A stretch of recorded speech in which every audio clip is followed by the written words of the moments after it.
There we go. Hey, what's up, guys? I'm Remy Mayer. I'm the founder of Mike's Out Your Gym. And today I have the pleasure to interview Wes Bewley. How's it going, Wes?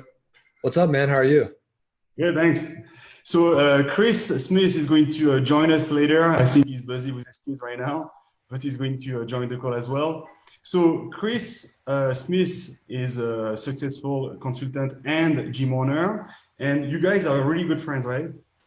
Yeah, we've been good friends for about 12 years or so. Awesome. Yeah.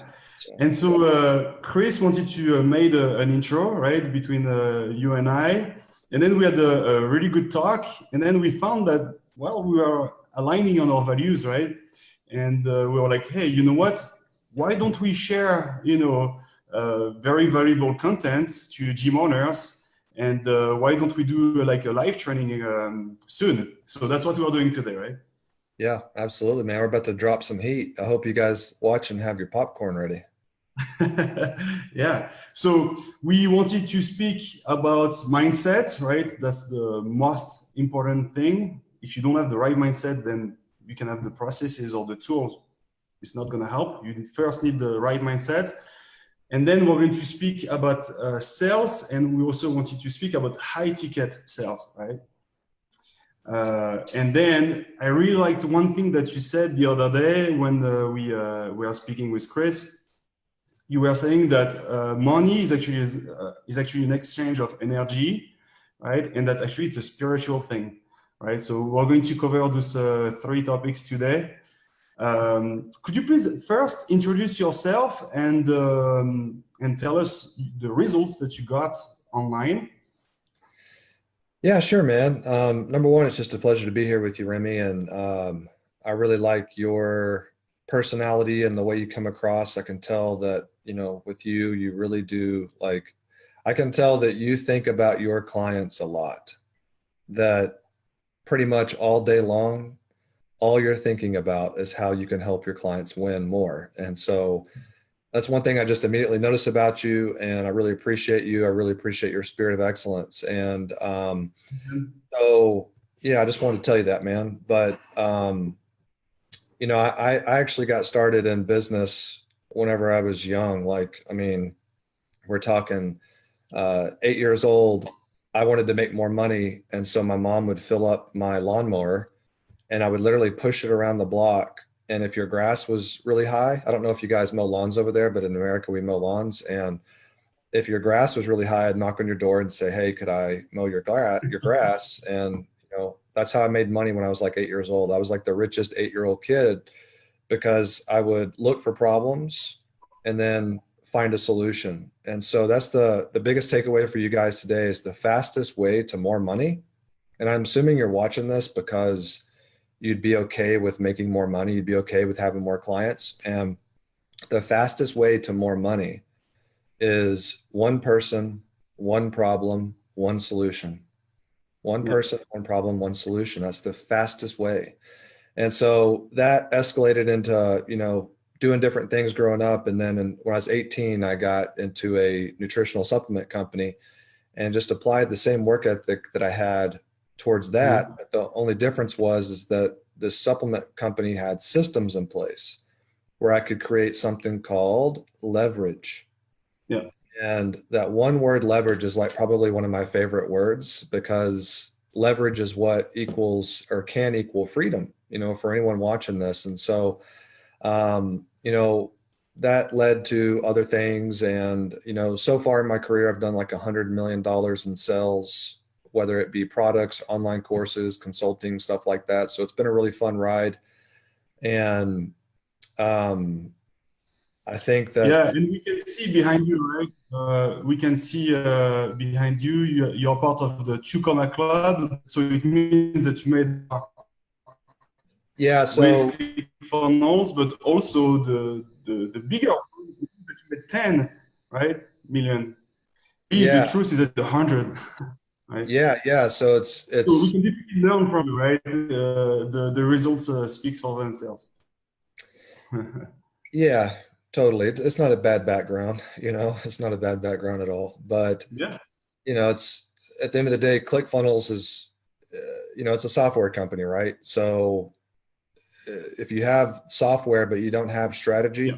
Yeah. or if you have software and you don't have work ethic, I mean, it means absolutely nothing. You know what I mean? Just like for you guys who are already working with Remy, you know, if you have the system, but then you're not using it, it's like, what are we doing? You know, it's like you have a Ferrari in your garage, but then we're just kind of like letting it collect dust. So it's having the tools that you need, and then also having the work ethic and the strategy. You know, that's how you can actually get results. So yeah. Yeah. You were speaking about leverage. According to me, there is three main ways to get leverage: systems, team, and actually money, right? When, for instance, we spend money on ads, that's a way that we have leverage, right? Because now it's not like we're hustling, contacting people, right? Now we just have a marketing and sales campaign, and then we let people come to us. So you have been a master at creating this, right? Marketing and sales systems, funnels, right?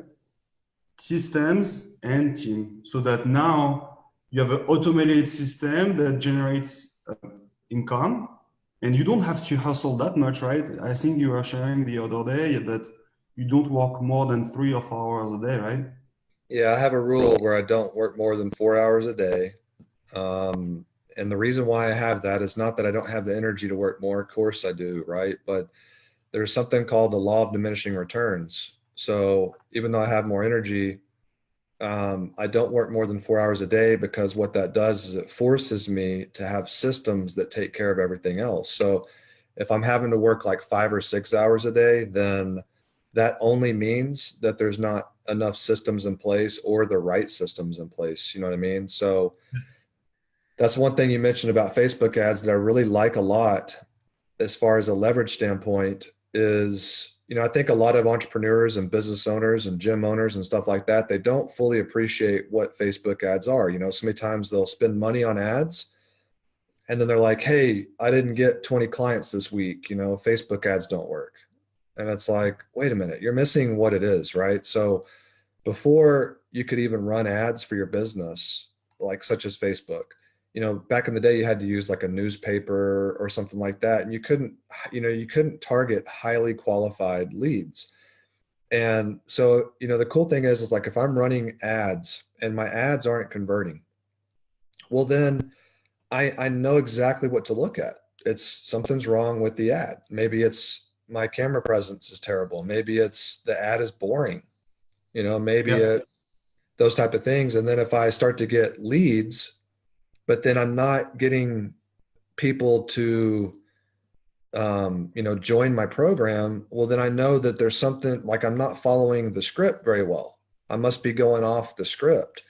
And so that's what I love about ads is that it certainly it certainly is a revealer of what is and what is not working, and how teachable and how unteachable I am. So that's one thing I really like about it is just, you know, I can make adjustments. But the thing about an ad though that's really cool is just like you said, it's almost like, and imagine this, like imagine if Mark Zuckerberg, the owner of Facebook, would literally go and prospect 400 to 1,000 people for you every single day who were your ideal client, while you just simply relaxed.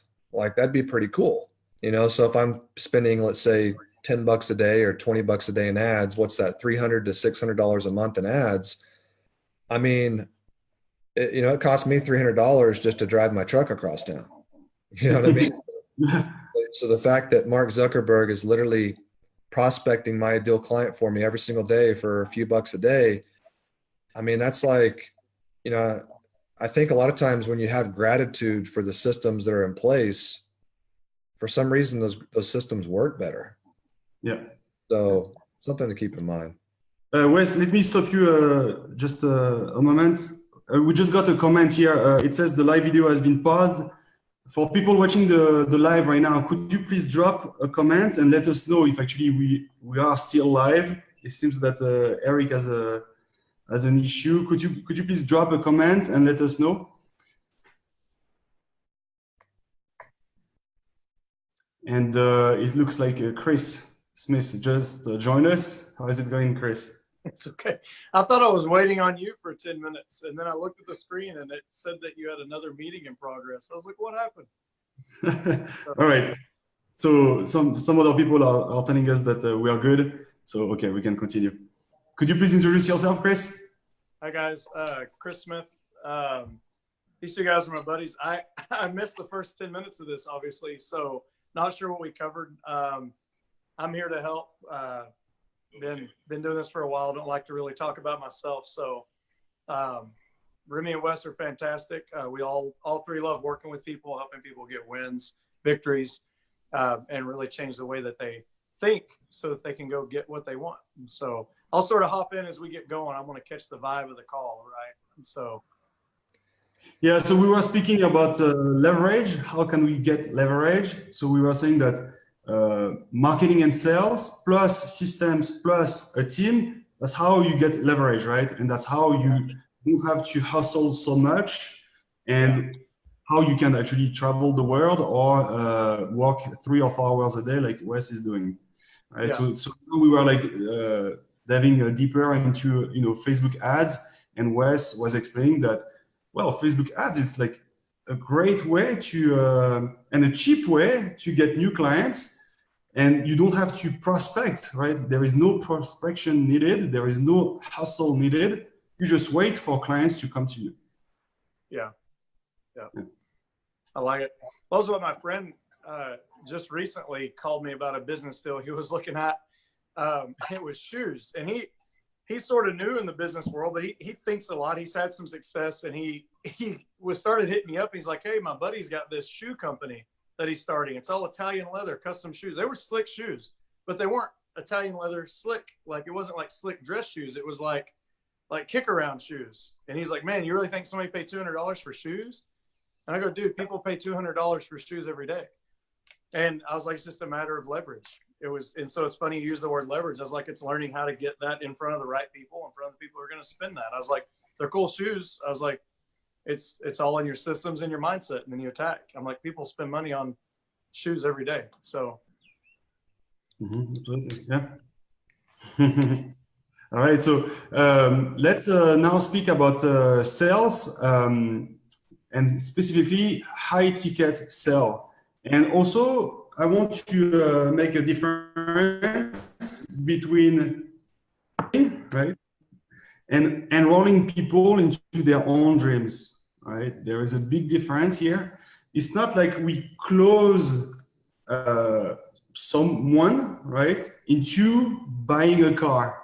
When you sell a body transformation or a life transformation, you don't close. You actually open the gate to the life. It's not like you close them. You are here to help them transform their lives. So there is no high pressure here, right? So I just want to speak about that and remind you guys that when you sell a life transformation, you shouldn't be afraid of,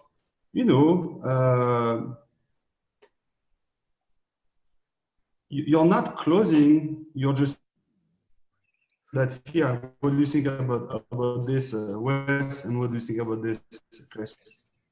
Yeah, that's a good point, because I meet a lot of entrepreneurs that even subconsciously they have a lot of blocks about sales, and part of that is the culture we grew up in. We grew up watching. I know for me, my age group, I grew up watching Tommy Boy. Where it's like Chris Farley, and you don't take no for an answer, and you close the sale, and then there were other movies like Death of a Salesman. And then there was movies like Glengarry Glen Ross, and it's all about this hard close sell, coffees for closers. And I think the culture, really doesn't like that approach. I mean, that is a dying breed of salesmen, So I think what we have to distinguish first, Remy, is that there's 2 kinds of salesmen. There's old school salesman, and then there's good salesman. And a good salesman, a good salesperson, I think we lost you for a second. Could you please repeat? The connection is not that good. Okay, how about now? Is it okay now? Yeah. Okay, so I was just saying that there's 2 kinds of salesmen. There's bad salesmen, which try to use manipulative tactics to get the job done, because what the deal is they really just don't know how to communicate. So they feel like they have to strong arm the sell because they don't know what else to do. And then there's a good salesman, and a good salesman or good salesperson is really just a consultant that helps invite someone to create a meaningful change in their life. And so real sales is actually, to me, the highest form of service.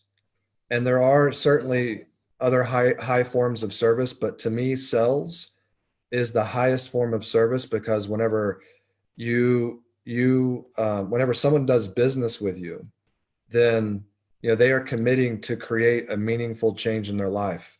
We have this little saying in some of my groups where the only way someone's life gets better with your product or service is if they give you money.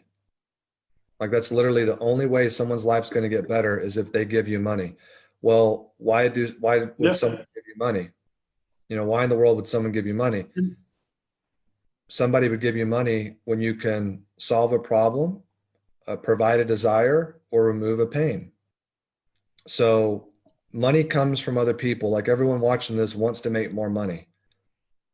So first thing we got to know is, like, where is the money? The money, other people have it. It's in other people's.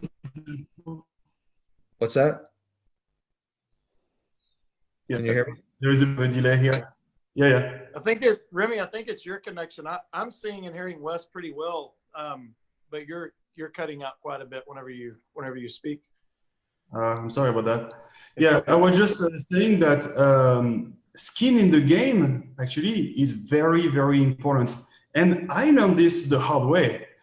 Before having a transformation program, I actually had a marketing agency, and it was based on the results I was providing. And actually the results were based on the new members at the gym. So it means that for a guy like Chris, Chris got 65 new clients. I was getting a commission based on that. It's great, because Chris has the right mindset, right? He wanted to grow his gym. But for some other people who don't have skin in the game, actually they don't follow through, they don't commit to it, and they don't make the system work. So skin in the game is very important. Yeah. If you think about it, it actually takes a really nasty person to do it the wrong way. And I think that's why people shy away from it, and they have that download. They feel yucky to try to sell somebody, and it's because the perspective is skewed. And to try to close somebody into something for your gain is actually, that's very nasty. And you sort of kind of have to become a nasty person to make a living doing that. And that is not what we are doing, and that's not what the world's looking for. People are repelled by that. So that's not when we speak of sales, that's not what we're speaking of. It's like Wes just was mentioning, and Remy, they need to have skin in the game, but also I think there's so much tied into your belief about sales and about what it is that you're doing and what it is that you're offering. And I always go back to, is the result, if they follow the program or they use the product that I'm engaging with them and I'm sharing with them, if that solves a problem, is the end result worth more? What's worth more? The price that they're paying or the product? Now, so you use a gym, for example, right? If you help somebody, just as very simple, lose 20, 30 pounds, get more energy, their life is better, their sex life is better, they feel more confident.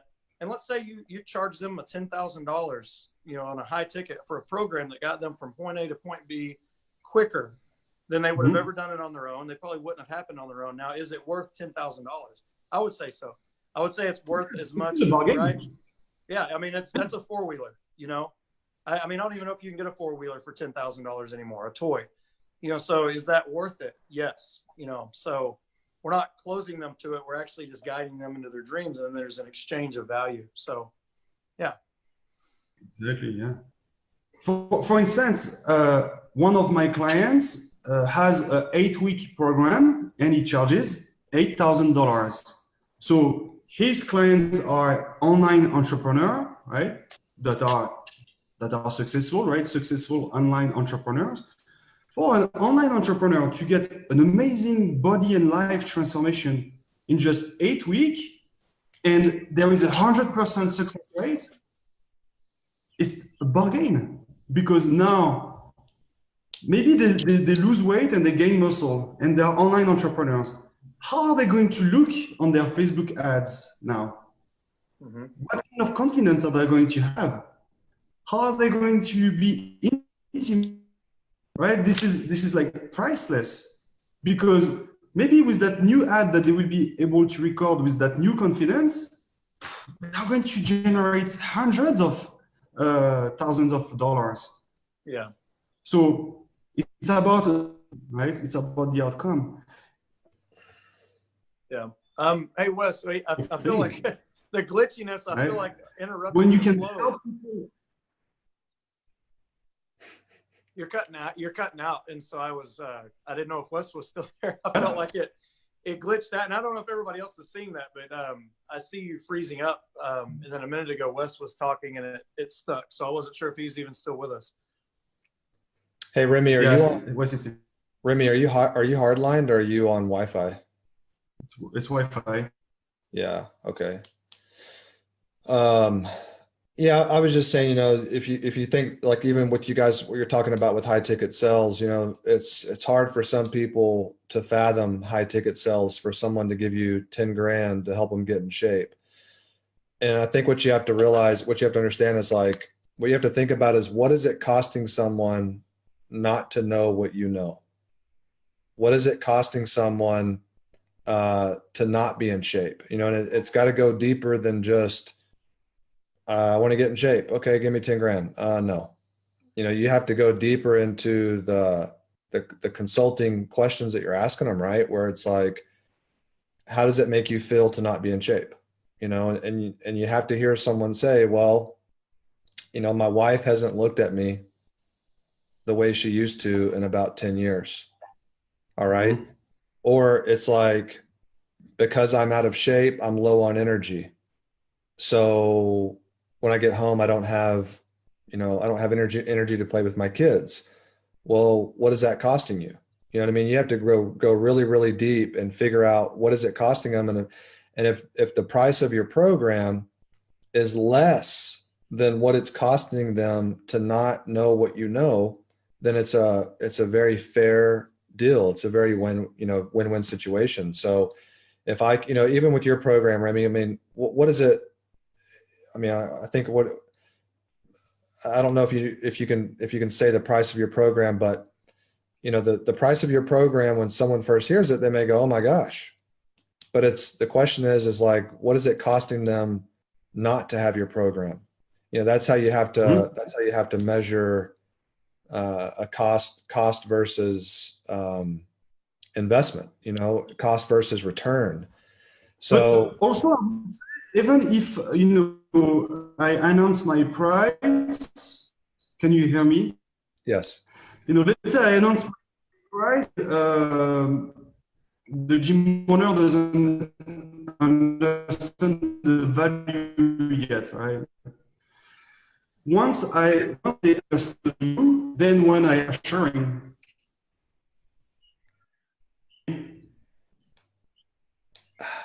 you're full Mr. Roboto, man. It's breaking up. Yeah, breaking up pretty bad. Let me try to do the call on my phone then. Okay. Hey, on what you said, Wes, that's a really interesting and unique place to live, talking about what is it that I know that they need and why, right? Because that puts you in a place of, well, I better continue to know more and more. So if you're coming and living in that space, you're also always very on guard and constantly learning more, so that you're adding more value in the marketplace. So that's a very good place to be, as far as your approach and your thought, and just philosophy, Yeah. I mean, the number one reason people don't advance is they lie to themselves and they say, right now, things are okay. I don't need to get better. Yeah. And so I'm sure it's the same for all of us on here. Like, it's just as much as I can be the teacher sometimes, I'm also still the student.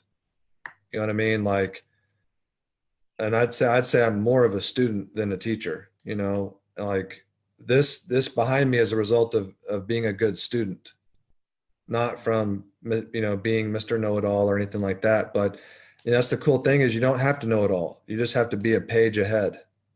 You know, if I can just stay a page ahead of you, then, you know, that's all that matters. So, you know, and the thing is too, like if we looked at this today and we go, okay, and in fact, I'd love to see you guys type this in the comments. Okay. I'd love to work with you guys that are watching this right now. In the comments, what I want you to write is, you know, where you're at currently monthly and where you want to be. Where are you at monthly right now? And I know it's vulnerable, right? We're going to enter the best friend zone where you're going to have to say where you're at monthly, but we're going to quickly move to where you want to be. You know, what's your ideal monthly revenue? All right. So this is going to be super powerful for you guys. It's going to make Remy's program a no-brainer. It's going to make anything else you ever think about a no-brainer.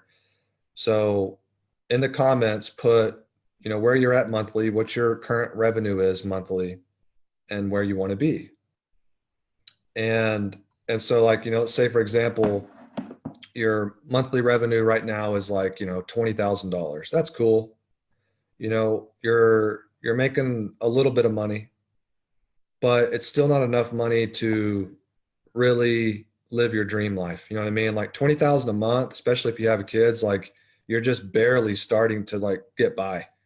If you live in America, right? Like, I mean, a carton of milk is like what, $6 now or something, you know what I mean? So 20,000 a month, like you're just getting started. You haven't made it yet, right? But 20,000 a month is still better than 9,000 a month.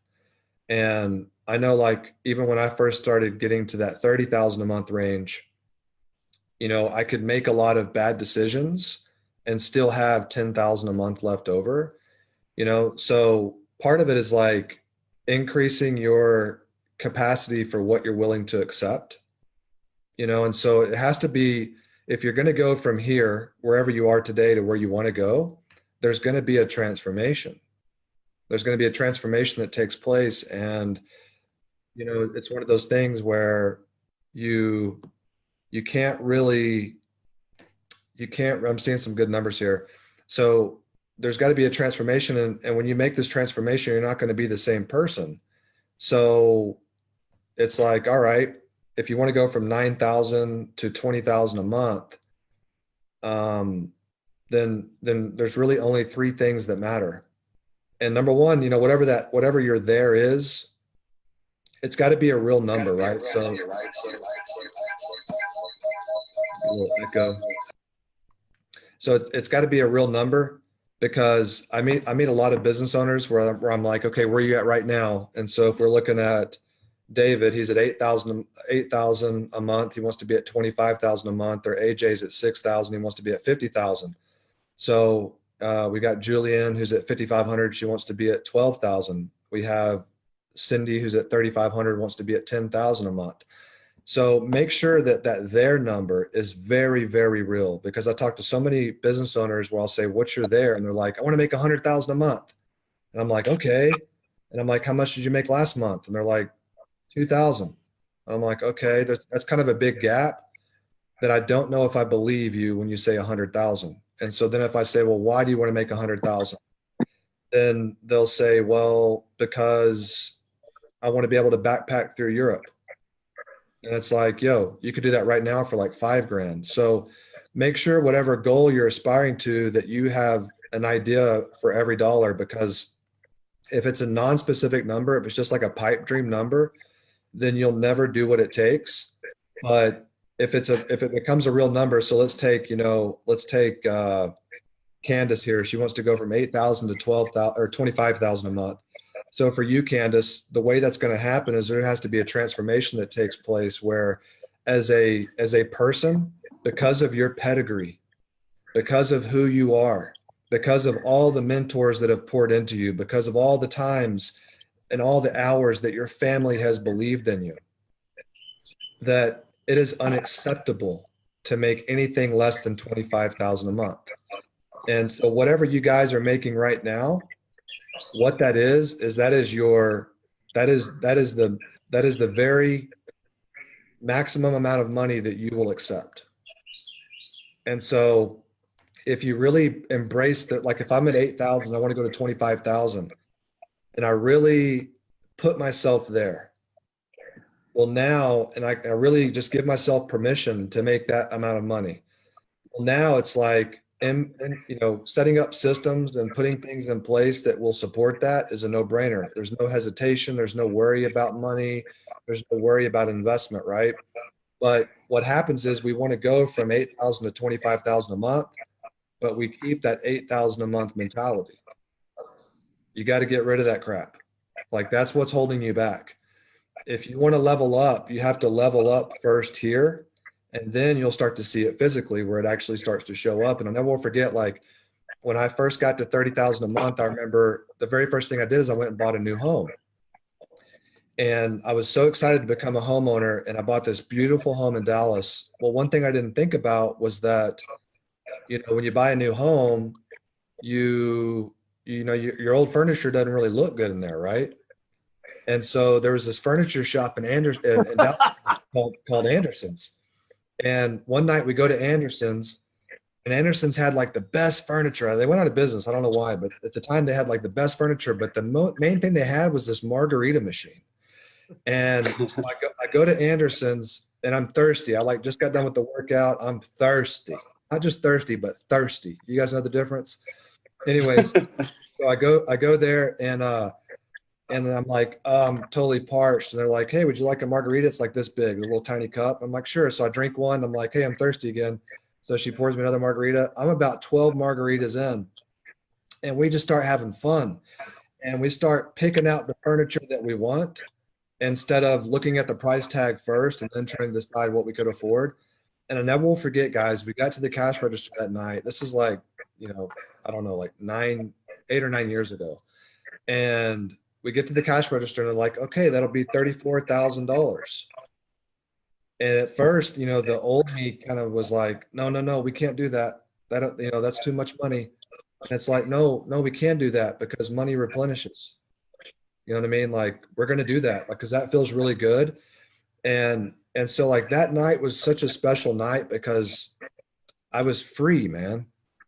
You know, and so for you guys not to make the amount of money that you want to make, you know, that's actually limiting to your soul.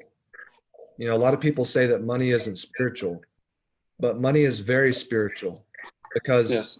if your soul is limited, then everything is limited. Your relationships are limited, your energy is limited, your connections are limited.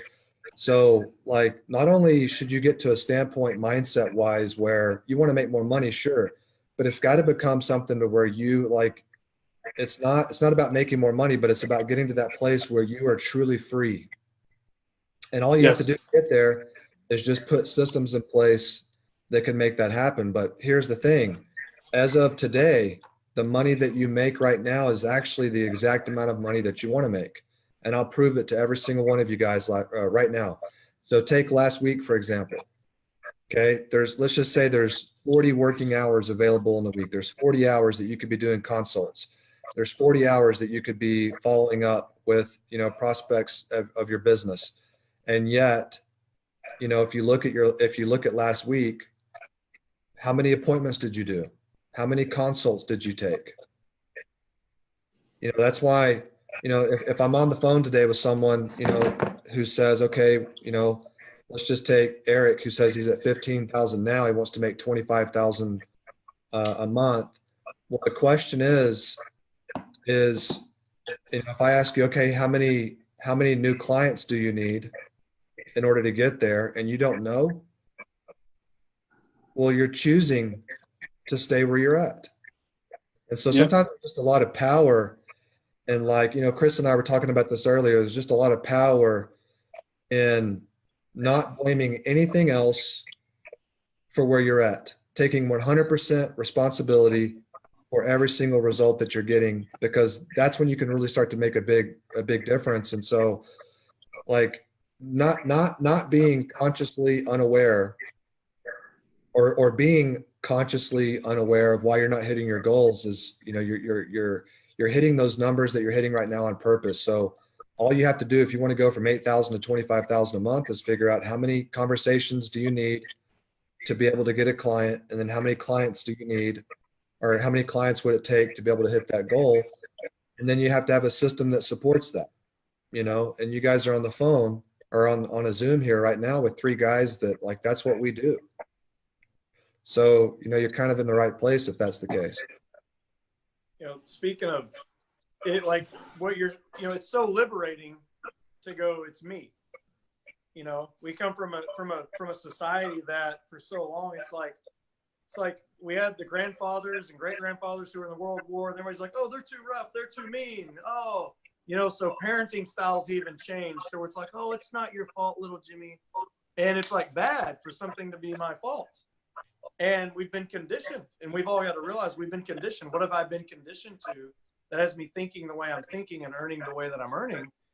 It's very liberating to go, well, it's me, even if it's not, right? Even in marriage, right? That works. Whenever you go, you know what? I don't have to be right, and I might not like what they're doing, but I'm going to work on me. I'm going to put it on me, because now you've got power. When it's on you, you've got power to change it. When it's not on you, that means it's up to somebody else to change it for you, or some outside entity or power. Yeah. And so it's very liberating. And another thought that I had, talking of spirituality, and everybody comes from different faith, I believe in the Bible, right? That's cool. And I also think it's a great business book.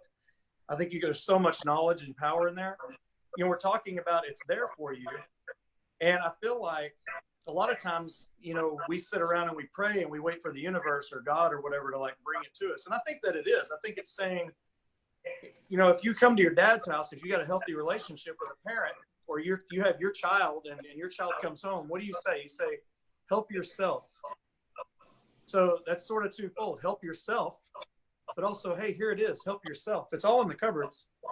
It's all there. So from a spiritual sense, everything you want and need, it's already there. The universe, God, whatever you want to call it, it's already there.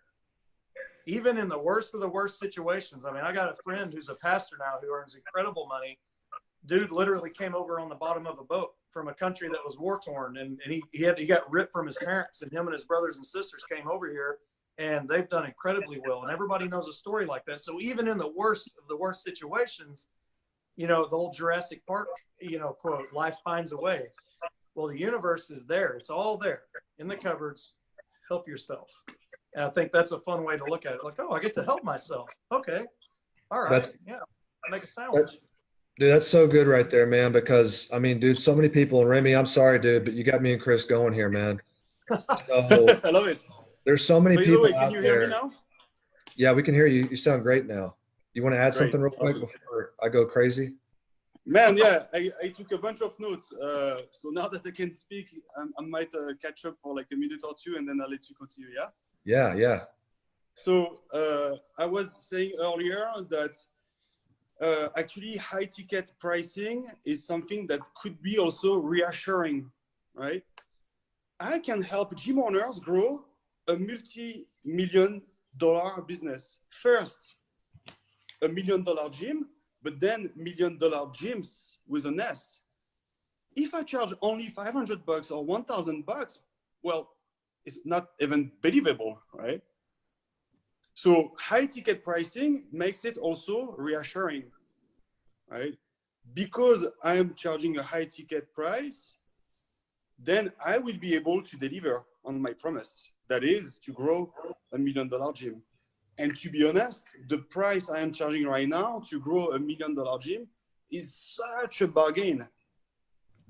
It's such a bargain. So for gym owners or personal trainers watching the training today, keep that in mind. A high ticket pricing is reassuring. When you charge $21 for a challenge and you promise them to transform their body, people don't even believe in it, right? Because you won't be able to provide your energy, your time, and value. You're gonna provide a $21 value, right? Yeah. Yeah. Go ahead. I'm sorry.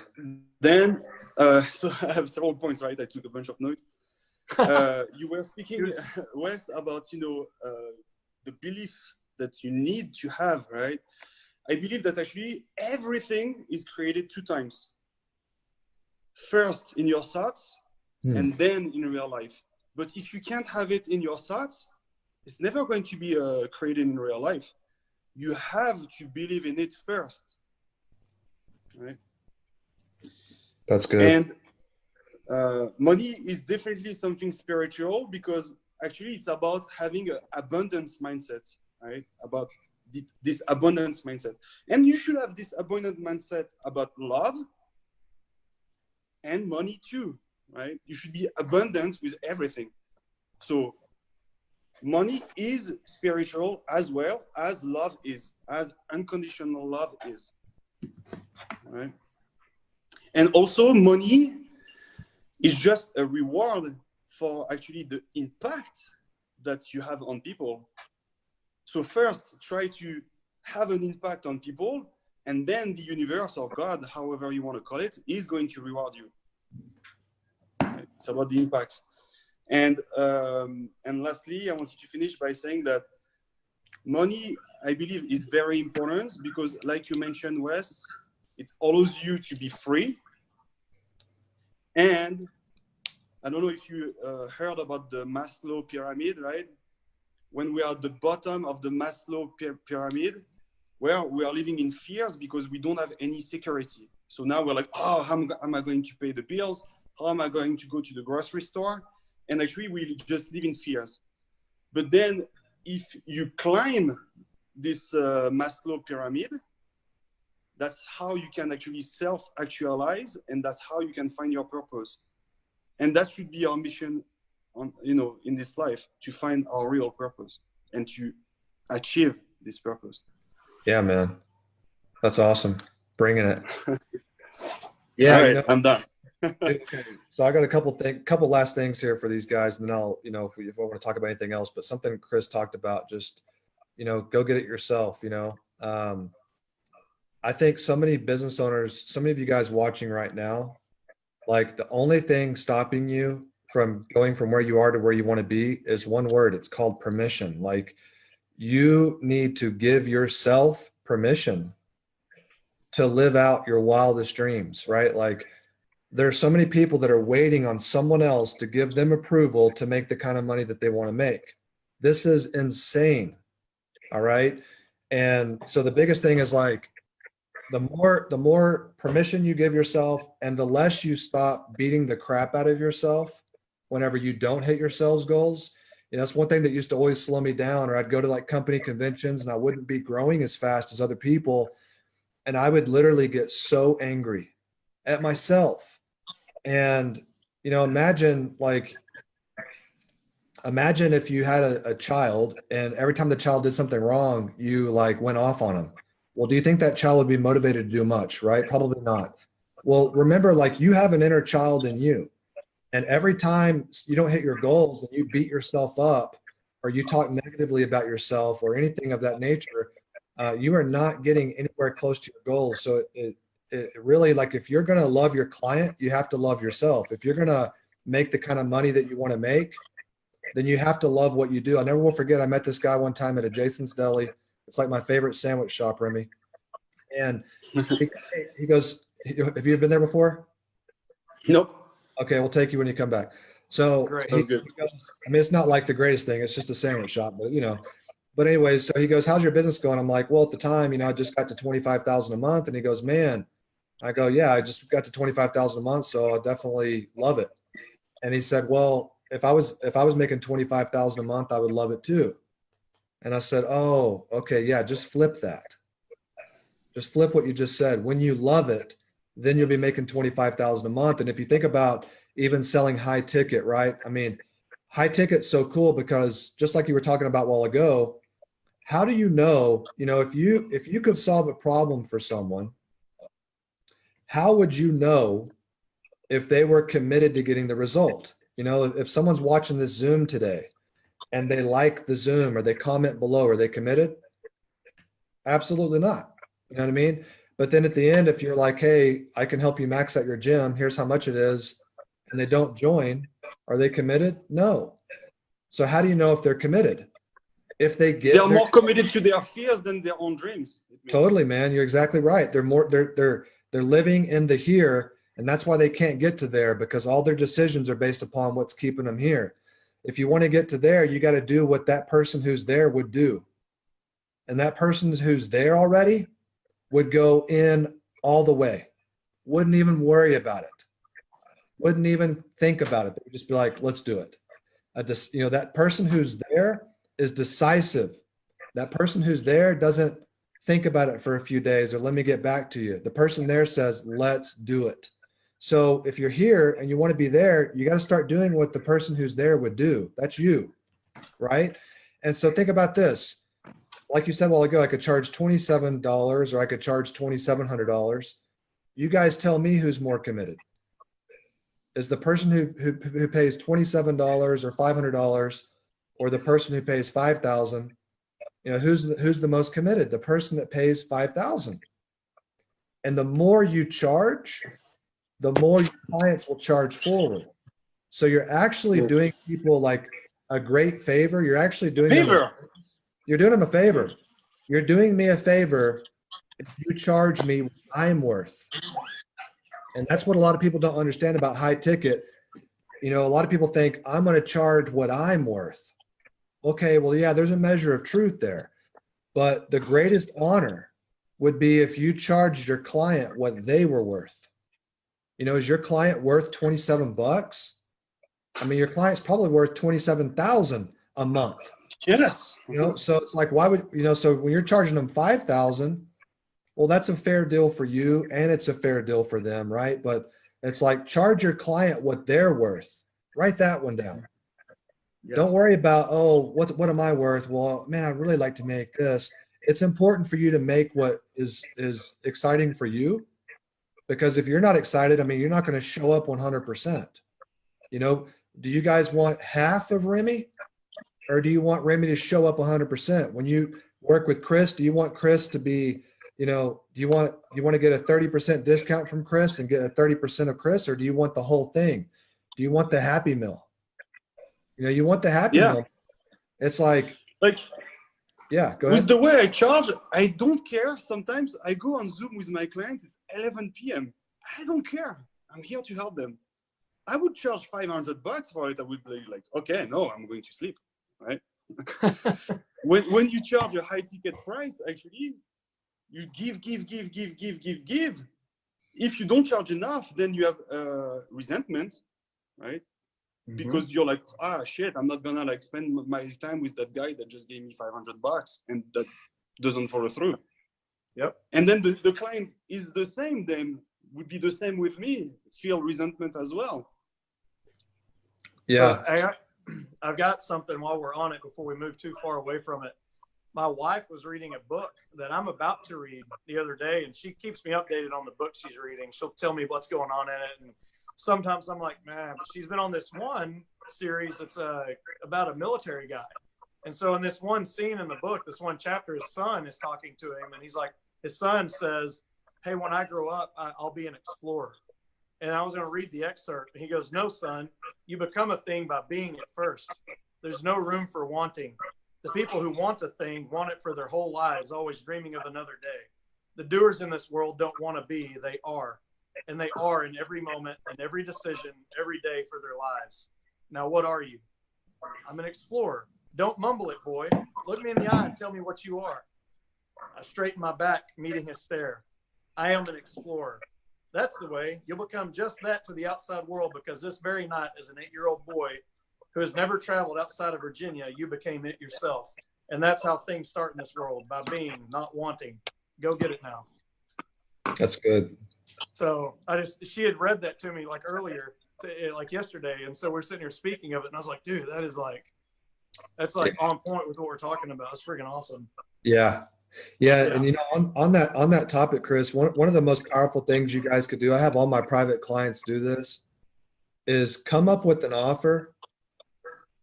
You don't ever have to even give it, I would, but come up with an offer that, and this is more of an exercise, but it's very, very healthy. Come up with an offer that if someone said okay to this, you'd be like, oh my God. I have an offer that is $100,000 and it's for me to work with you for 90 days. But the reason why I have that offer is because the last person I worked with for even 30 days made 89 grand. You know what I mean? So to me, it's a very fair offer, right? But before I had that offer, before I ever offered it, I had that offer written down, and it had all the things that we would do together. You know, it had all the ways that I would help you maximize your income. And so whenever I had that $100,000 offer, I even built a website for it. I created a Stripe payment for it. You know, so like there was a landing page that said $100,000 and it had the value stack of everything you would get. I made it so real to where once I had that reel and I knew exactly how I would sell that, I had no problem whatsoever selling $5,000 or $10,000 packages. Yes. You know what I'm saying? So that's a really healthy exercise that every single one of you guys should do. Come up with an offer that and it could be 30,000 or 50,000 or whatever, or something that's real to you, right? It doesn't matter what someone else thinks is cool. All that matters is what you think would be cool right now. Come up with that offer, create it. Like, go ahead and create the landing page for it, the Stripe payment for it, everything. Come up with exactly how you'd sell it, because then you will have zero problems whatsoever selling, you know, a $5,000 program or a $500 program or a $1,000 program. You see what I'm saying? And the other cool thing too about charging more money is that you can afford to reach more people. You know, so every single one of you guys watching, you want to have a big impact. Well, guess who has the biggest impact? The person that can afford the most in ads. I mean, it's mathematics. So think about how freeing that would be if you could spend $4,500 in Facebook ads to get one client and still be profitable. I mean, that's pretty rad. So one thing you guys got to remember just on the permission thing is, like, there are no more rules anymore. You know, the internet set every single one of you free. It's just most people don't know how to use it. So there are no more rules. There is no relationship between time and money. So many of you guys, you have this belief that if I want to make a lot of money, it has to take a lot of time, because you're looking back at how long it's taken you to go from where you are to where, you know, where you've been to where you are now. So you think, okay, if I want to go from here to there, it's going to take double the time. That's not accurate. Time and money have no relationship. Time and talent, or money and talent have no relationship. You know, there's rappers that have rainbow hair and tattoos on their face that are making millions of dollars. And yet, and you can't even understand what they're saying. It's like, like, what the heck are we talking about here? And then you have street performers that can do amazing things. They can like mimic 100 comedians or 100 celebrities, or they can juggle like 1,000 balls while singing a cappella. And yet they sleep on a street corner, because money has no relationship with talent. Money also has no relationship with difficulty. So if you think it's hard to make a lot of money, well, that's why you're making it hard to make a lot of money. Humans are the only animal that will take something that's very, very simple and make it difficult. We're the only animal that does it. If you want to go from here to there, the only three things that matter is this three things: stimulating leads and having dialogues. Stimulating leads, having dialogues, that's number one. Number two is conducting consultations. That's number two. And number three is inviting them to your program and making sure they have a world-class experience. And every new person that joins your program, the experience should get better and better and better. That's literally all that matters. If you want the fastest path to go from here to there, it's stimulating leads, conducting consultations, inviting them to your program. And so the question is, do you have the systems in place that are making that happen automatically? If you don't, it's time to level up, man. It's time to do what you're there would do right now. And that's it. That's all that matters. And it's important for you to know that, because as humans, even though you know that now, you'll still do everything else except those three things. And that's why you have to put systems in place that do that automatically. I have systems that generate leads for me, because you know what? If I don't, then I wake up and it's like, oh, today I have allergies. I'll get some new clients tomorrow. Or today I don't feel good. I worked out really hard. I'm going to take a rest day. You know, you start telling yourself these bullcrap stories, but then if you wake up and you have applications, all of a sudden you don't have allergies. All of a sudden, you don't have any pain from yesterday. And when you wake up and you have leads, guess what? You're a lot friendlier with your family. You don't have tension on edge. You know, you're like, hey, I'll take care of that, babe. And hey, babe, I'll take care of that. When you have leads, it changes the game. There's never been one business in world history that's gone out of business because it had too many leads. Guess why? Right? Guess why businesses go out of business? Because they don't have enough leads. So fix that problem first, and then we can go on to the other things that come about, right? You can go on to the team. You can go on to the sales process and the conversion rate and all that. Before you can measure your conversion rate, you got to get some freaking leads coming in, man. All right, that's all.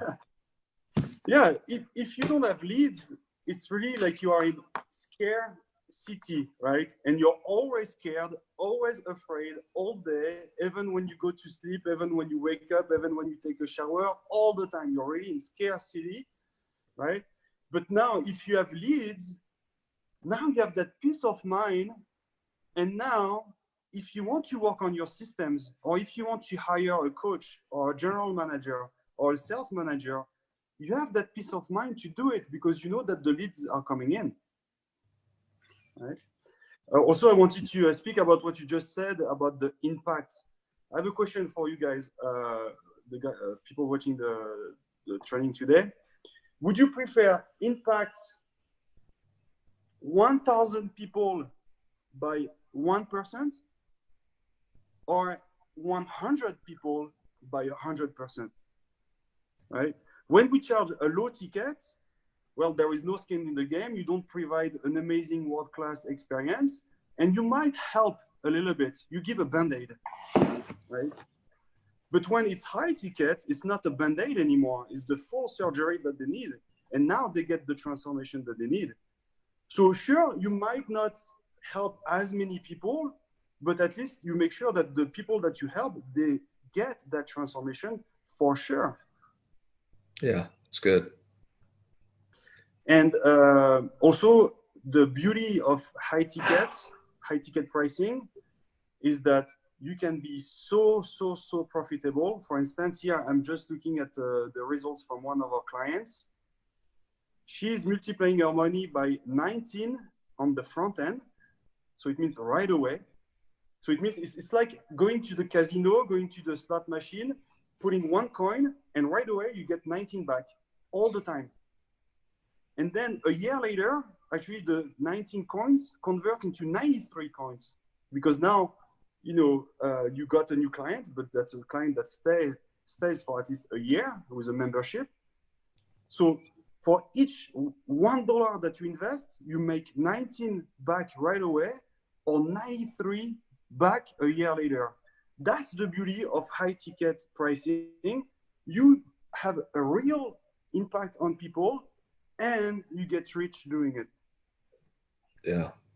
We ought to change the name of high ticket pricing to like, call it like results ticket pricing or normal ticket pricing or fair ticket pricing or something like that. Yeah. Like high ticket pricing, I mean, that name, you know, I think that stops a lot of people, right? Because it's like, why is it high? That's perspective, right? So we ought to call it like High results. high results ticket pricing. Yeah. You know, you want the highest results, here's the package. If you just kind of want the happy meal, if you just kind of want the medicine, you know, then, you know, here's this. But if you actually want to solve the actual problem you have and never deal with it again, then here's how we actually do that. Yeah. What do you think, Chris? Do what?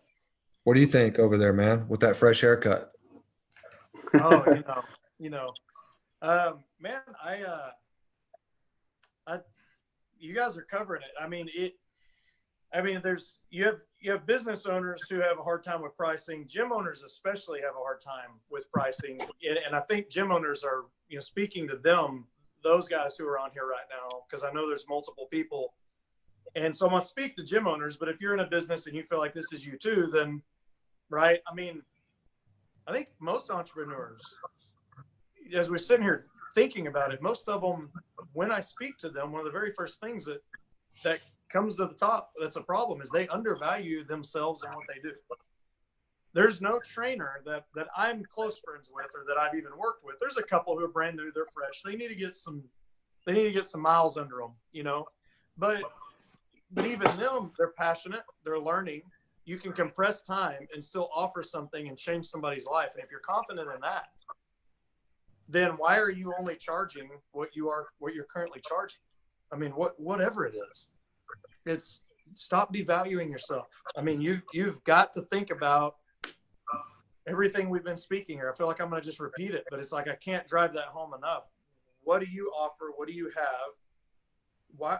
Why are you charging what you're charging? That's a good question. I think that's a quality question that all of us should ask ourselves. I mean, all of us, why do I charge what I charge? Is it worth more? And, you know, Remy hit on something a moment ago. Am I going to resent a client if they need me at this price point? Is there going to be some resentment because I feel like I'm not happy? And so the best thing that you can give people is a happy, whole version of you. Well, a happy, whole version of you needs to have the bills paid and some money left over. I mean, let's relieve some stress, you know, let's relieve a little bit of stress and then free time and energy. And now you can freely give to those people that you work with. And so really just summarizing there, I'm just listening to you guys. I'm sorry, I went into student mode for a minute. I loved everything you guys were talking about. Yeah, I would say that gym owners, personal trainers have to realize that they're not just coaches charging on an hourly rates, right? They don't sell hours. They sell a body and a life transformation. That includes the mindset coaching, the accountability coaching, the nutrition coaching, sure, the workouts as well, but they sell an outcome. They shouldn't sell hours at the gym. Yeah. And there's no reason you can't piece together a program that gives somebody an incredible result. And if you can do that, then great. If not, leave the little bitty like $50 per hour training to the gym down the street, you know, that is really happy that everybody joins their gym, but they only use the equipment in January, so they don't have to buy new equipment. Okay. Like, that's not our business model. You know, that's not, if you're in the gym industry, you're a trainer, you're a coach, you're passionate, that's not what you're into. You're not into, well, hey, I've got a bunch of equipment. I'm so glad that I have a bunch of people that never use it. That's not where your mindset is. So there's no reason you can't piece something together and feel very, very good about charging. I mean, and it may be different for everybody, right? I mean, let's say $5,000. I can get 3 clients per month at $5,000, or I can get 50 clients, or, you know, 50, you know, what do you know? I'm saying 150 clients at $100 a month. Which one's harder to get? I think it's a lot easier to get to 3. And now my energy and my focus can be on that group of people. I mean, I'm not saying eliminate your memberships or your class structure or anything like that by any means, because that's great. That's what most people want. They're going to live in that. But why shouldn't you also have 3 clients who are paying you for a top tier program, not the Happy Meal? You just doubled your income. Let's say you had 100 clients, 15 clients paying $100 a month. Am I doing my math right? No. That's 15. Yeah, 150 clients paying $100 a month. That's 15 grand. There's no reason you couldn't create a program and give your energy to 3 people over the next 30 to 60 days. Create the program, put it together, and you personally work with 3, and you just doubled your income. So let's say you're at $15,000 a month. You can put together a program where you're not going to give your energy out to so many people, but you just take on 3 a month. And in that 3 a month, you just doubled your income. You're at $30,000 a month now with 3 new clients. Yeah. So I think one last thing I want to share on that. You know, you said, why are people not doing this? Because here's what I think it is. I think everything in life is a speculum. You guys know what a speculum is? Speculum is like a mirror. So here's an example. If I have never invested $5,000 in myself for any type of thing, whether it's with Remy, whether it's with a marriage conference, whether it's with anything, then that's why it's so hard for me to imagine someone else doing it. But if I do that regularly, then a natural mirror effect of that is that it's going to be no problem for me to invite people to do the same. So here's the thing. Here's the truth about it is you can only invite your clients to be as committed as you are. And you can't say I'm committed to making, to doing this, but then you've never displayed that commitment any other way. And now you're going to try to invite someone else to do that. There's something missing there called congruency. So if you want to sell, I remember one time I heard a guy say this. He was like, if you want to make, if you want to have like, $100,000 a month clients or $100,000 clients, then you got to invest 100,000. And I remember hearing that thinking, what a bunch of bull crap. You know what I mean? But as time has gone on, I've realized like I've worked with so many entrepreneurs that if they have never done that themselves, then they can never really, I mean, they might sell it once or twice or here and there, but they never can continue to do it because they know they're not committed that way in any other area of life. And you got to remember, like none of us watching this, none of us have money problems or business problems. What we have are life problems that show up in our business and our money. So, it's like everything about your life is a mirror. So if you have clients that you present their options to them and they say, let me think about it. Well, that's because that's what you always do. If you want clients that are more decisive, then you have to display decisiveness. And it doesn't have to be with your gym. It could be in other areas of your life. But, if you have people that when you show them a program at the end, they say, can you break it up into some payments for me, Remy? Well, that's because you always break it up into payments. Commitment can only invite equal commitment. And you can't fake it. You can't act it out. It has to either be real or it's not. You know what I mean? But that's the cool thing. Like what you have to do, like for a sales transaction to take place, there's two forms of trust that must exist. Number one, the person must trust that you are going to provide the tools and the coaching that can help them get the results. But the most important form of trust that must exist is they have to trust themselves. Yes. If you want to work with clients that trust themselves, you have to trust yourself, because everything in life is a speculum. And I think once you hear that today, like you'll start to look, anything that happens that you don't like, you can start to look at your life and go, oh, well, I'm doing that same thing in a different way over here. And you stop doing that, you start giving a new level of commitment, and all of a sudden, boom, your business starts to blow up. And this ties right back into, it's me. we never like admitting that it's me, and that's, but what's neat is, again, so liberating, because then whether you're in a program with Wes or Remy or myself or anybody else that you may be in a program with, that's like the starting point.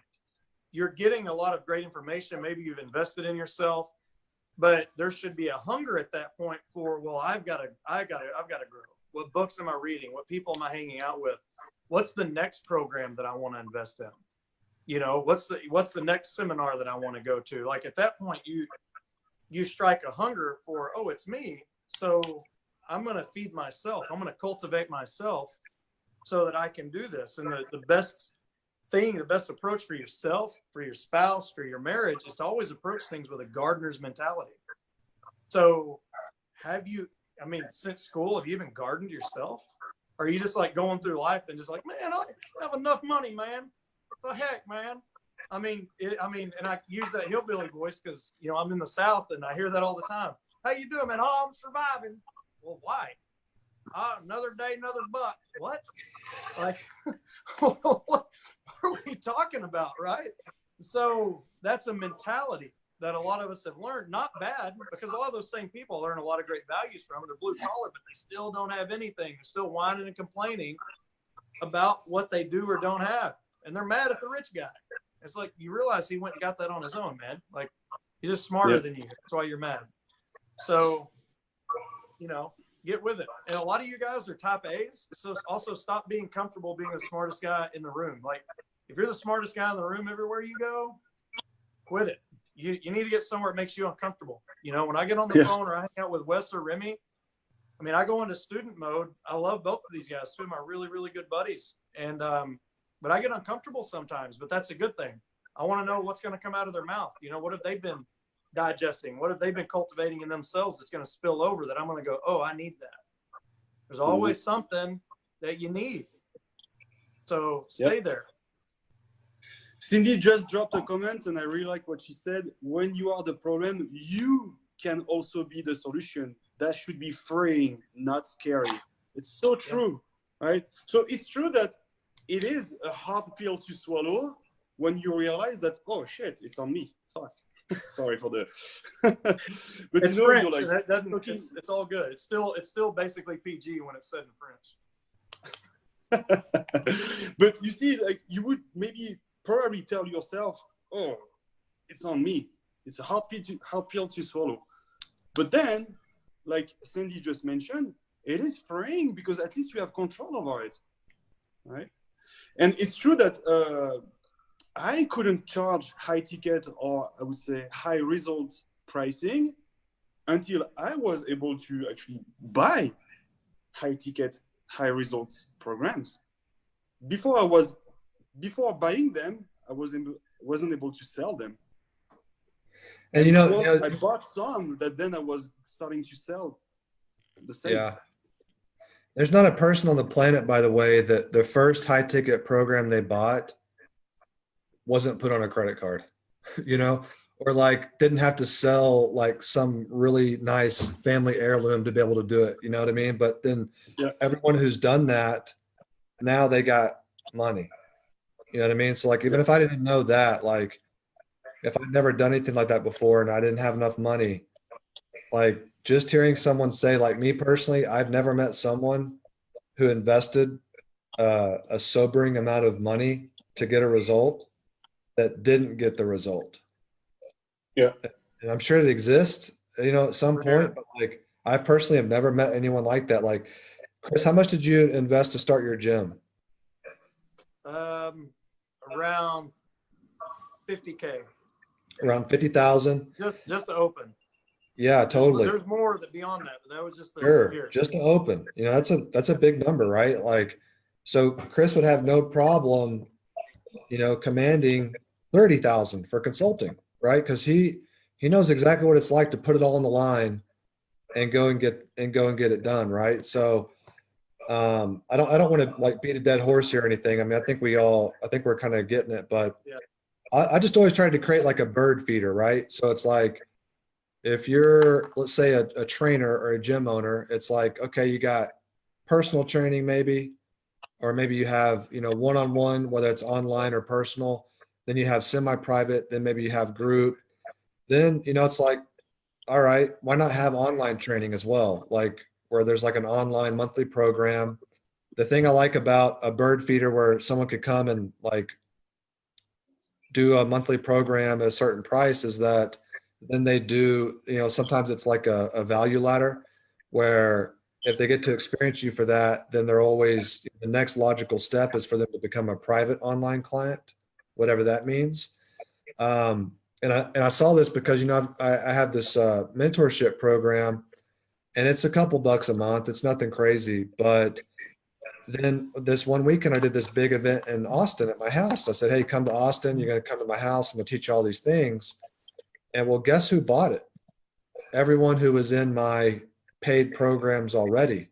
No one from my free Facebook groups bought it. Interesting.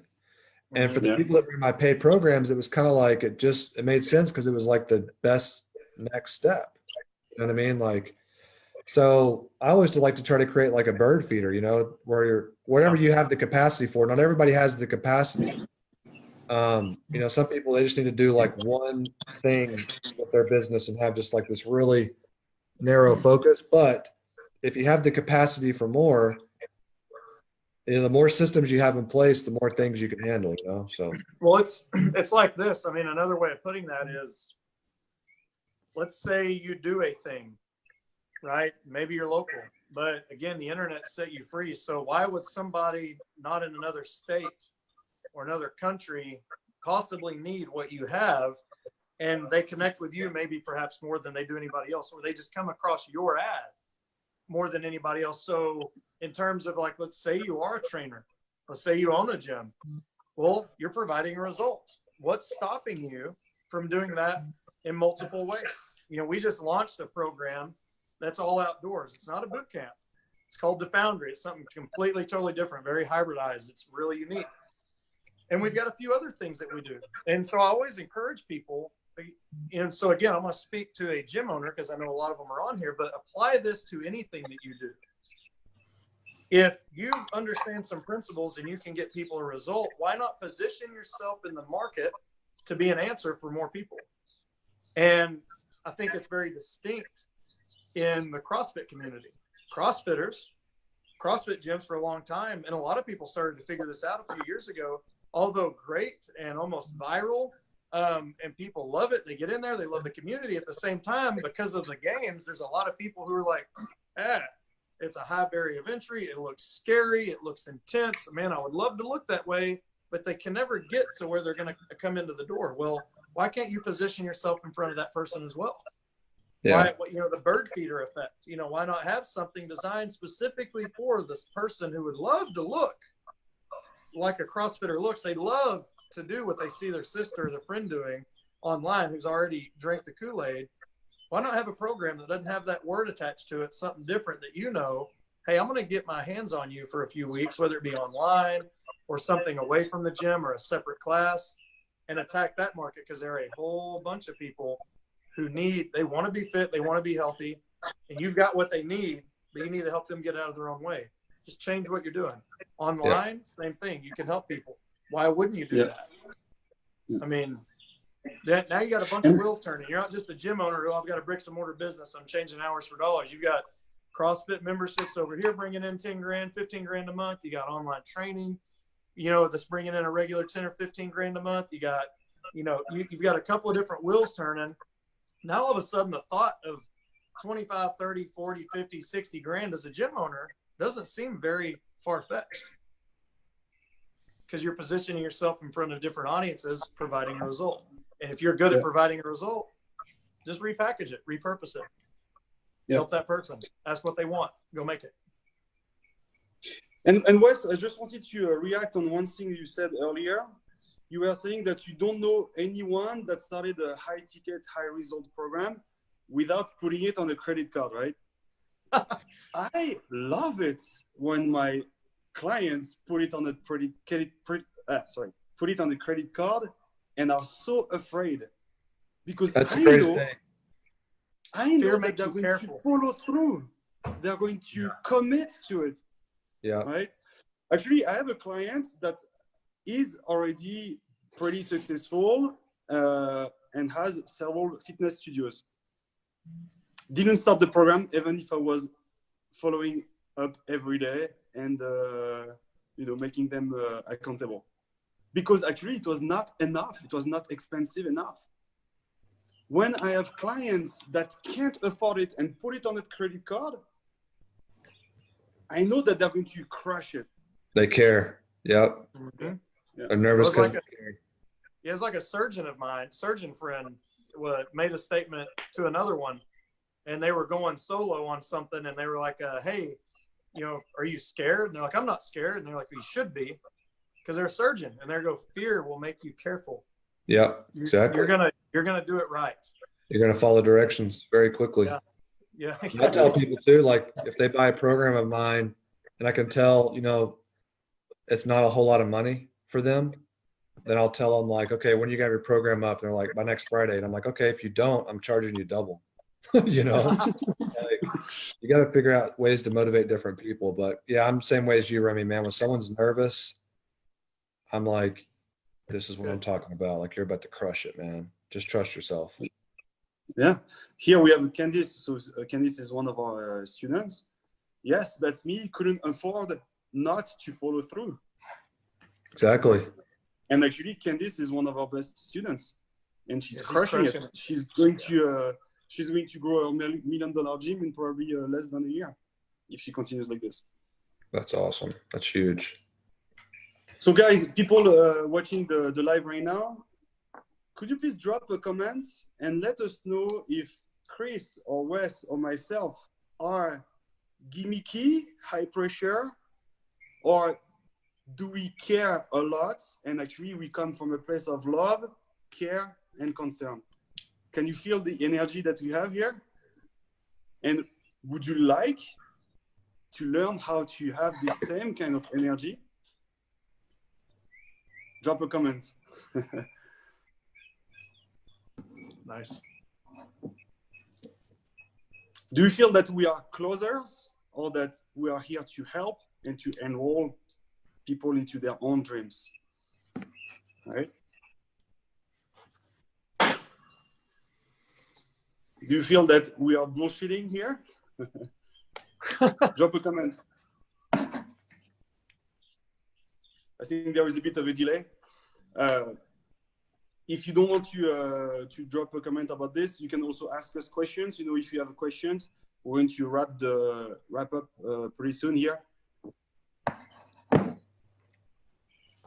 Chris, anything that you want to add? Wes, anything that you would like to add? Yeah, I was going to tell everybody, I know that there's a large audience, even with your crew, Remy. Speaking to all the gym owners, and really if you're in any business, but I know there's a lot of gym owners here right now. Most gym owners approach everything as, oh, I'm a gym owner. The thing is you are also a business owner and you are an entrepreneur. And a lot of gym owners don't embrace that side of it. They're like, how do I squat better, snatch better? How do I teach my craft? And those are all good things. You need to be good at that.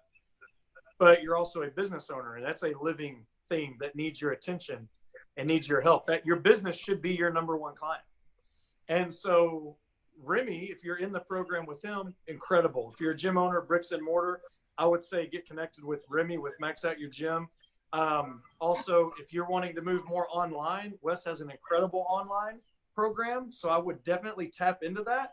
If you don't do anything, I would say look at Entrepreneur Fight Club on Facebook. Find that group, the free group. I think Wes mentioned it. That's what it's called. If you own a gym, I'm telling you, that right there could be the missing link. Any one of those three pieces to the puzzle could be what you need, or the answer could be in that group somewhere. Entrepreneur Fight Club, man, you need it. You need it in your life. If you're a business owner of any sort, especially if you're a gym owner, because I know how most of you think and what you're needing in your life and what you need more of, dude, Entrepreneur Fight Club, that's going to get your mind right. It's going to be great. Yeah. So check it out. That's all I would really say. And also, Chris, you provide consulting to other gym owners. You help them with culture and leadership, right? Yeah, and businesses. I mean, gym owners, because I am one, and I love working with them. Obviously, it's a passion, but all businesses. A lot of businesses get to a point, they're like, "What's going on?" One of my, I speak a lot about superpowers, identifying, hey, what's your superpower? Mine's I sort of notice stuff, and I'm pretty good at it. So I like to sit down with any business owner, and I'm more intimate in that. It's more boutique. I like to actually come spend time with you, sit down, see how you conduct your meetings, who's your team, what's going on, and then sort of kind of draw out a plan for you specifically catered for what you may need or not need from there. So yeah, I do. Yeah. So just to recap, if you need help with culture and leadership, you can contact Chris. Thanks. If you need help to grow your gym, your brick and mortar business, right? Your local gym, you can contact me.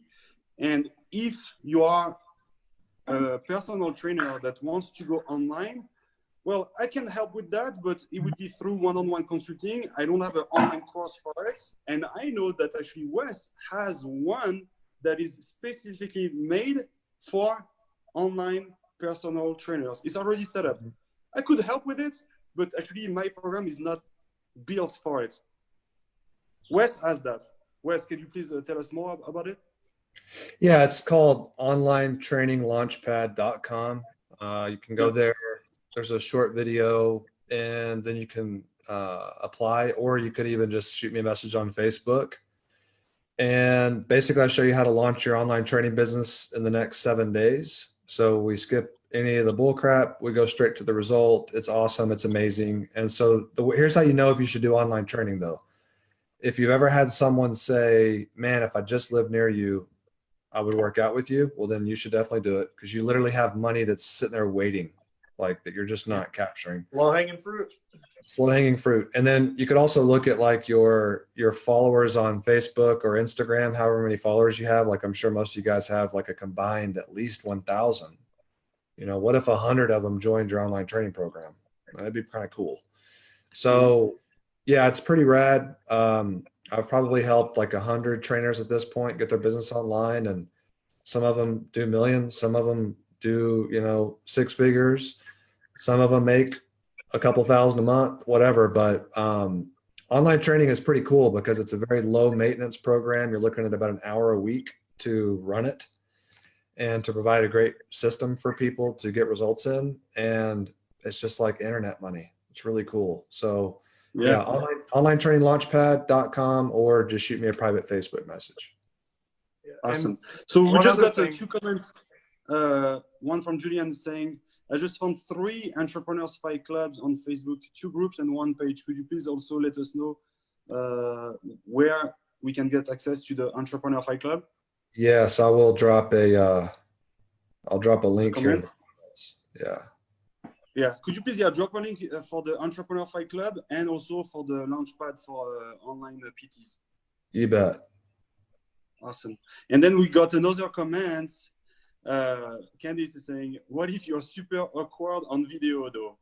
What would you say to that for Sometimes that's not a online, bad thing. It's actually better because people love you more, because, you know, whenever you're not good on camera and you feel nervous on camera, you know what that makes you? Human. Yes, And authentic. the more human you are, the more people love you. But I think what you'd find is like, this is a, you know, your concern there, Candace, is actually one that I come across quite a bit. And so obviously, you know, the first thing I'd tell you is like, that's actually ideal. Like I like it when someone's not good on camera, because they come across to their audience as very human, vulnerable, caring, and it's very, very attractive to people. But that being said, you know, one thing I like to point out is, you know, if you take this camera here, you know, I've got a lens here, you know, let me see if I can do it like this. So there's a lens here on my camera, right? It's interesting. This is, I don't know what it is, but like I've never been like talking to the camera and then all of a sudden like a Chuck Norris fist come out and punch me or anything. Like nothing, like I've never been talking to the camera and then all of a sudden, you know, like a laser shoots into my eye and then I can't see for a week. So all the fears I have about talking to a camera are unfounded, right? Because when you're talking to a human, you have 2 cameras on you. You know what I mean? So when you're talking to a phone, it's just one. So that's just something I keep in mind. Like all the worries that we have about being on camera, it's like a camera's never done anything to anybody, right? I'm being cheesy. I'm sorry. No, I mean, it's accurate though. It's accurate. I mean, people have a real thing, but it's all fake. I mean, if you don't have a problem telling somebody about your program or about what it is that you're doing when you're intimate one-on-one, just do that. I mean, if you need to put your spouse or a client on the other side of the camera and just talk to them to make it happen, then do that. And then another fix a lot of times is humor. I know a lot of people who have found that if they just use humor, they're instantly more comfortable, and people go where the fun is. So there's nothing wrong with having ads that are fun also. Yeah. Or, you know, or even online, just be yourself. I mean, the online thing, I mean, not hard at all. Not hard. And you know, Wes, what's funny is that actually Candice is one of my clients, right? And at the beginning, so I teach my clients how to record videos too, right? That's one of the things I do. And actually, Candice's videos at the beginning, they were too perfect. And I was like, no, let's make it less perfect so that it becomes more authentic, right? Yeah. So don't be afraid about that. Yeah, because at the end of the day, guys, no one really cares about I mean, camera presence is important, right? Because we can't just be like, hey guys, I don't know what to do with my hands. I'm here to tell you about my online program. We can't be like that. But like, all people care about is, can you help them get the result? You know what I mean? Like, they're not thinking about you on camera. They're thinking about, can you help me remove a pain or achieve a desire?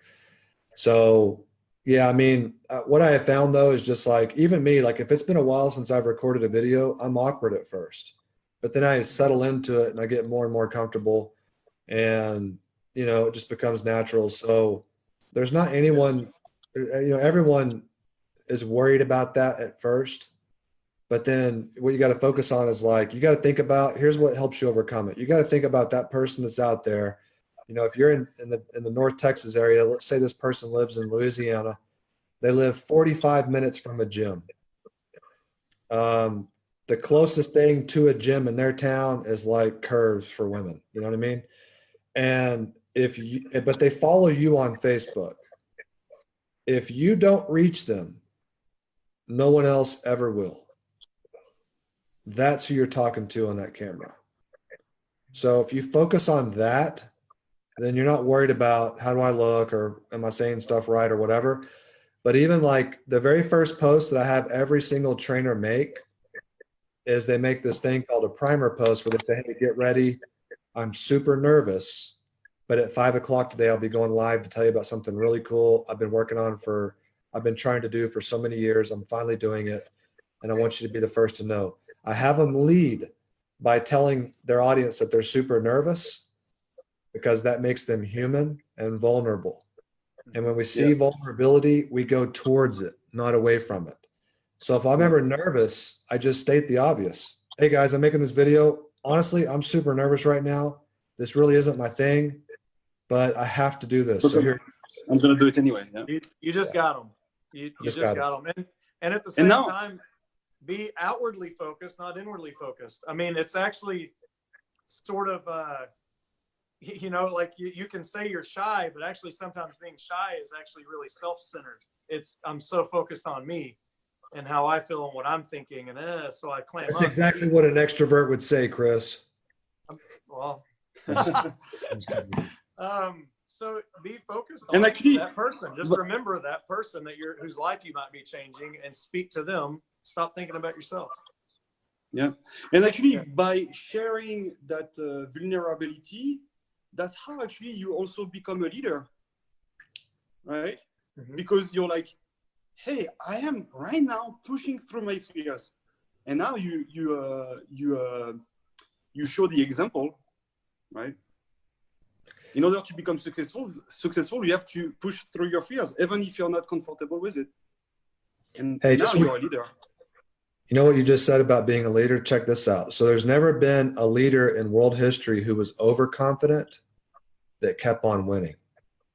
Yeah. It was always the leader that was a little bit afraid, a little bit nervous, and that's what kept them alive and kept their people alive, right? Yeah. So we're not looking for someone who's overconfident, because that's usually the person that gets their butt kicked. Being a little bit nervous is actually extremely high level quality of a good CEO or leader. So even the military has a term coined for that. You know, they talk about a victory disease, basically, I think is what they call it. And I might be saying that wrong, but the commander has a few successes in battle, then he's like, he's type A. You know, a lot of times they're type A, they tend to do well, especially SEALs. You know, they're going to hop in, boom, boom, boom, boom. And they're talking about, hey, you get to where you do that, then the enemy baits you. But a little bit of hesitation and a little bit of like, hold on. And sometimes it takes getting your butt kicked. I mean, think about training. What do? They're getting their butt kicked all the way through training so that they understand what victory really is, and they're humble. You know, so when they win, they don't do that. If you hesitate for a second, slow down, sometimes that's a good thing. Type A's don't like to do it, you know, guys who act. So you need to act. That's a good thing. I like that. You like that. I love that in someone's personality, but a slight like, hold on. And that way you don't get that victory disease where you just, I win, boom, you lose because you rushed right into something, you know, so. Yeah. You get a more clear picture. What's that? You can get a more clear picture by, hold on a second. Yeah. Well, you know, any advice that you want your kids to take, you should take for yourself. right? So imagine if your daughter or son was like, I want to do this, mommy, but I'm just not good at that. What would you tell them to do? Yeah. You'd say, no, you can do this. You're ready to do this. You're capable of doing this. You know, you're called to greater things. You're ready now. I want to see you get out there and do it because I know you can do it. Yeah. Well, you got to take your own advice. Whatever advice you give your kids, you got to take that for yourself. All right. That's my last thing, Randy. All right. Yeah. Nice. Here we just got a comment from Candice. Yes, every fear I've pushed through in the last couple months, Candice started the program 2 months ago, has been totally worth it, and I've been uncomfortable a good portion of the time. But she's one of the best students from the Max Arthur Gym program. So when you push through your fears, that's how you get the results. We also got another comment from AJ. He gave a really good comment. I had this program and got over it, you know, that fear of like recording videos. So he got over it by several 7-day Facebook Live challenges and also making bets to complete the challenges. I really like that. And also another advice I could provide is to not try to reach perfection. Here, what are we doing, Wes, Chris, and I? Well, I'm just having like a good conversation with 2 of my bros. That's all, right? But in the meantime, we also provide you guys with incredible content, right? So just to recap, if you want to upgrade your mindset, Entrepreneur Fight Club, the link is in the comments. If you want to go online, I could help, but to be honest, I don't have an online course right now ready. Wes has one. He got already 100 successful personal trainers in his program. Contact Wes, right?